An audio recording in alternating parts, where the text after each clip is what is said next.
Isang mangingisda nahuli sa paglabag ng municipal ordinance sa bahaging baybayin ng Calayan, Cagayan. Ang mga tauhan ng Calayan Maritime Law Enforcement Team ay nagsagawa ng monitoring at inspeksyon sa bahaging baybaying sakop ng Calayan, Cagayan sa pangunguna ni PSSG Richard D.C. Felicissimo na sakop ng Western Cagayan Maritime Police Station na pinamumunuan ni Police Captain Jeffrey Q. Eguizabal noong ika-22 ng Mayo taong kasalukuyan bandang alas 12:24 ng hapon.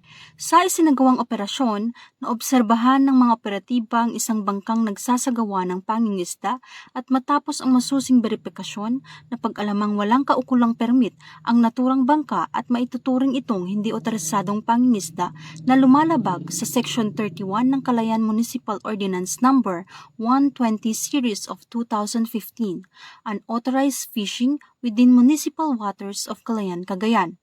Dahil dito, nakumpiska ng mga otoridad ang mga sumusunod na kagamitan.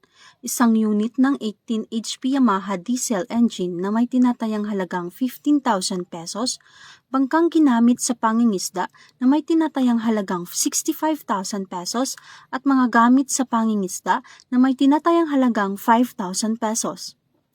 Ang nasabing mangingisda kasama ang mga nakumpiskang kagamitan ay pansamantalang nasa kustodiya ng Calayan Maritime Law Enforcement Team at isasangguni sa tanggapan ng Municipal Agriculturist Office ng Calayan para sa maayos na dokumentasyon at wastong disposisyon.